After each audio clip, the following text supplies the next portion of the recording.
Assalamualaikum warahmatullahi wabarakatuh.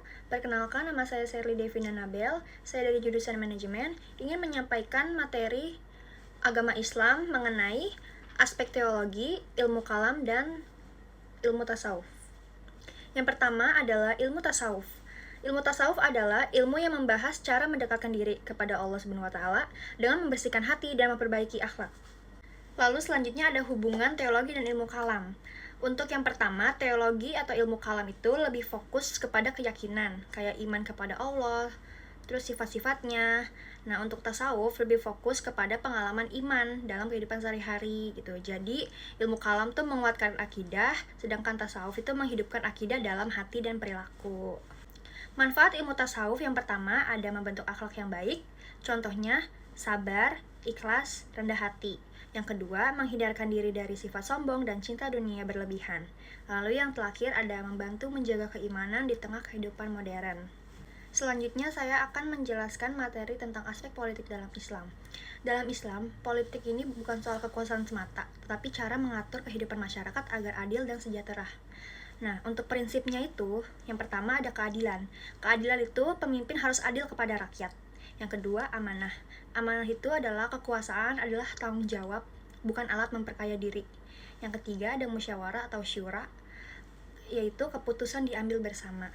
Lalu yang terakhir ada kesejahteraan umat, yaitu melindungi hak rakyat. Contoh sejarah aspek politik dalam Islam yang pertama adalah Nabi Muhammad SAW memimpin Madinah dengan piagam Madinah.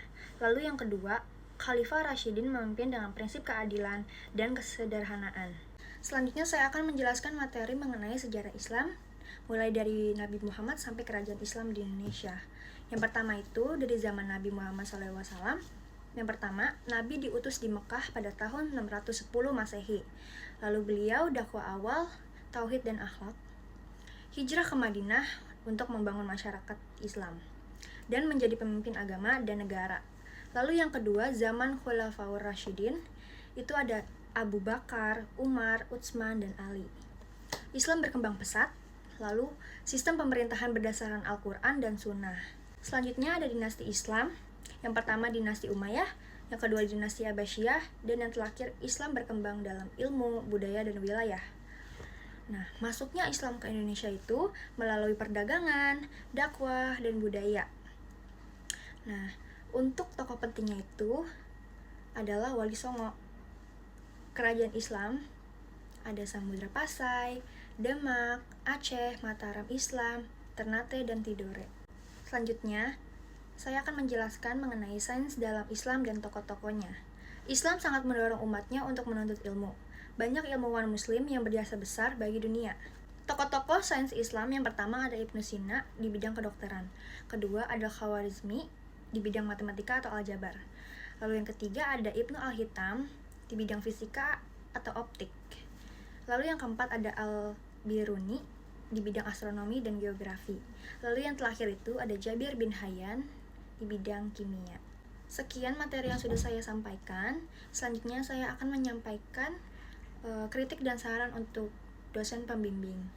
Untuk kritik dari saya itu, dosen terlalu bersikap baik, jadi mahasiswa tuh banyak semena-mena dan menyepelekan. Lalu untuk saran, mungkin kalau misalkan lagi presentasi, buka pertanyaan itu lebih dari 3 aja Pak, supaya mahasiswanya bisa lebih aktif dan suasana kelas tuh menjadi lebih nyaman. Sekian, terima kasih. Assalamualaikum warahmatullahi wabarakatuh.